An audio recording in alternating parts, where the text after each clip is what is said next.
Et salut! Alors dans cette vidéo, on va parler du changement de variable, et notamment quand on est en présence d'une intégrale. Alors juste, je vous invite vraiment à regarder la vidéo qui parle de la différence entre les primitives et les intégrales, parce que la différence elle est vraiment minime, et moi-même en fait je fais des abus de langage. Alors dans quel cas est-ce qu'on applique le changement de variable? C'est quand on a une intégrale sous la forme, enfin sous cette forme-là en fait. U' de x fois v de u de x. Alors dans ce cas-là, on va appliquer le changement de variable, et on va transformer le u de x ici en grand X, et on va transformer ce dx ici en 1 sur u' de x des grand X. Ensuite, on va résoudre la nouvelle intégrale, et à la fin, une fois qu'on aura résolu, on va remplacer le grand X par u de petit x du coup. Alors, je pense que le mieux en fait pour comprendre cette méthode, c'est de l'appliquer avec un exemple. Là, on est en présence de l'intégrale de cos de ln de x sur x dx. Alors, pourquoi est-ce qu'on applique le changement de variable? On remarque en fait que cette intégrale, si je l'écris un peu différemment, je peux l'écrire 1 sur x, ok? Donc 1 sur x, je mets le sur x en fait avant, fois cos de ln de x. Et là, qu'est-ce qu'on voit?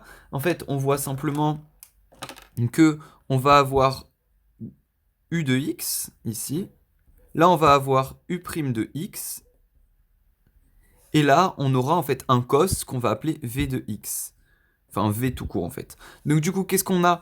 On a une fonction et on a sa dérivée qui est en facteur. Et entre les deux, on a une autre fonction. C'est-à-dire que on va avoir la composée de la fonction qui nous intéresse avec une fonction qui ne nous intéresse pas, et sa dérivée qui sera en facteur.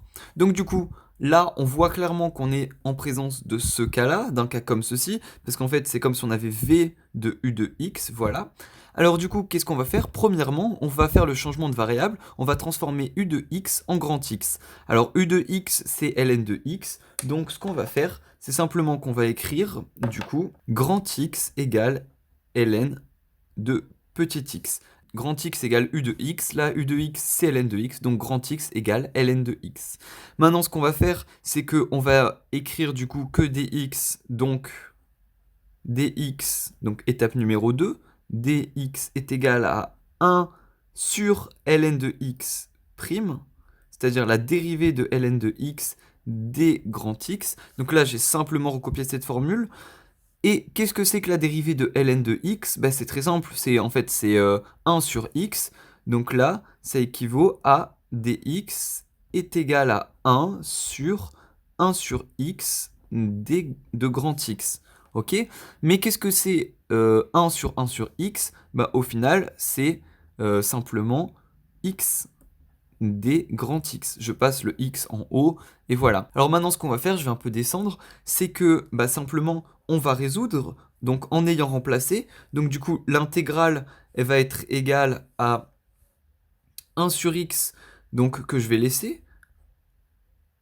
1 sur X fois cos de, rappelez-vous, ln de X, on avait dit que c'était grand X, cos de grand X, et on met plus dx parce qu'on a, j'ai oublié l'intégrale ici, on met plus dx puisque on a un grand X ici, mais on va mettre en fait son équivalence avec un grand X, donc fois x d de grand X, comme ceci. Alors maintenant, plus qu'à résoudre, hein. Là, on a 1 sur x fois x, donc on peut barrer ici et on peut barrer ici. Et donc on a simplement l'intégrale de cos de grand X d de grand X, comme ceci. Et là, nous, on connaît la primitive de cos de x. La primitive de cos de x, rappelez-vous le cercle trigonométrique, ce qu'on avait vu dans la première vidéo.